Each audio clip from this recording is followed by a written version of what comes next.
Hi everybody. Good morning. Morning. Good morning. Morena. Good morning. We're Villa Maria.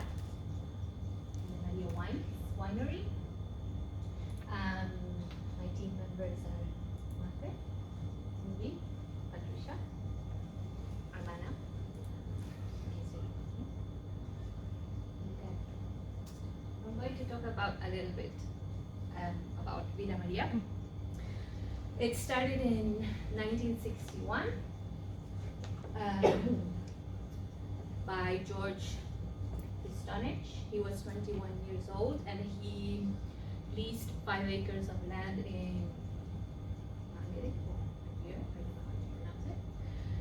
from his father to harvest wine grapes.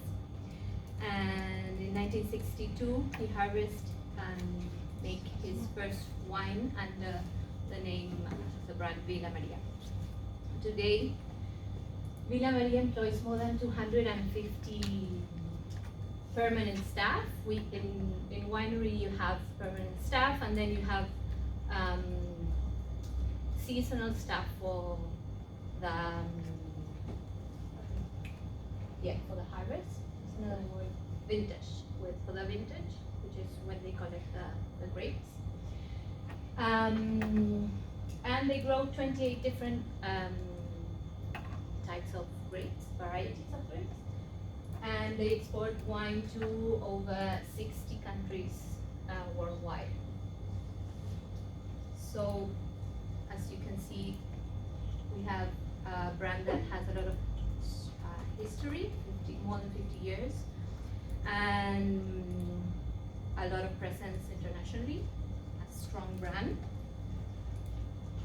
They work in 4 regions: Marlborough, Hawke's Bay, Lisbon, and Auckland.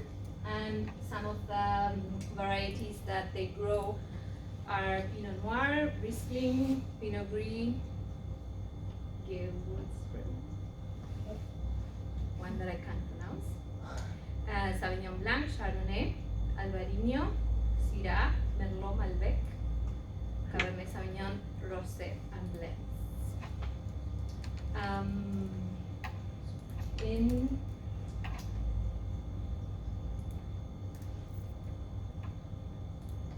So the brand, as you can see, the history is very, you might think it's a strong brand.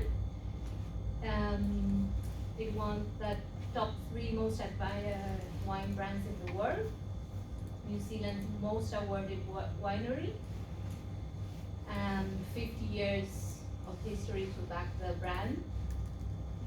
And other accolades, in 1988 they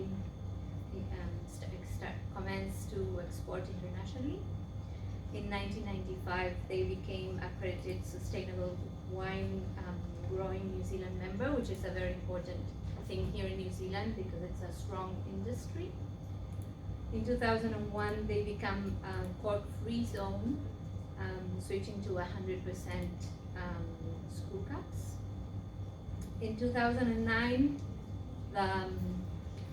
the owner, George Pistonich, he received a knighthood for the services to the wine industry. In 2013 they were named Wine Company of the Year at the New Zealand International Wine Show. And in 2015 they were 4th in the world's 50 most admired wine brands. In 2019 they got to the top 3.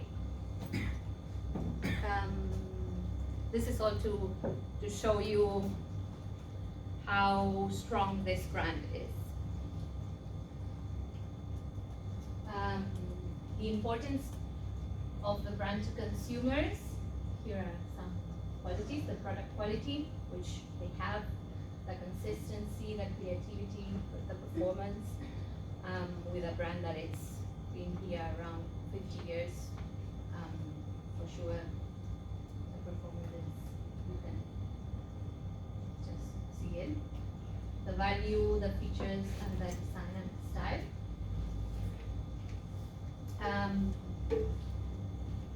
So getting to that brand equity, which is the added value endowed in products, the consumers determine the value of a brand. A power brand has presence and personality. This is a show that they did in their vineyards, and it was very popular.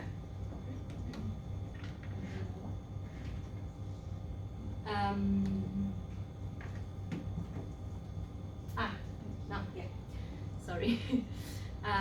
Nevertheless, what happened with Villa Maria is it's a really strong brand, but that didn't translate on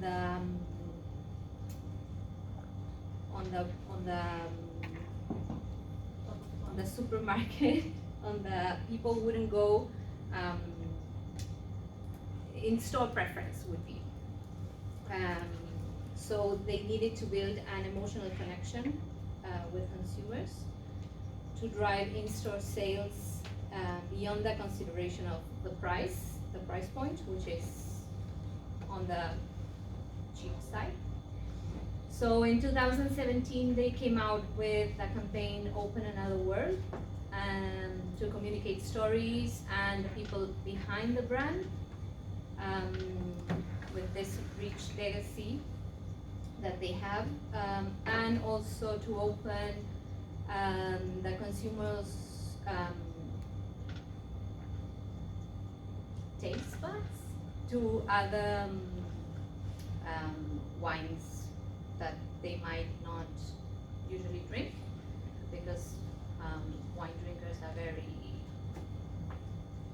one variety on, and they wouldn't normally try others. So they came with this campaign, which was an integrated marketing communications program through their key channels, and they had two phases. One was they made like treasure hunt around Auckland's Viaduct Harbour, and people had to go to different locations and try different varieties, and they could win a trip around the world for two. And then in key regional markets, they had the consumers had the opportunity to explore other varieties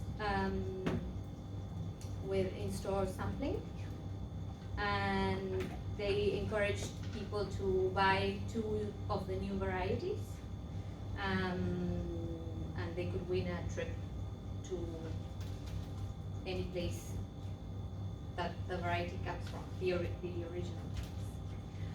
So that's how they balance the strong brand with the connection with the consumers.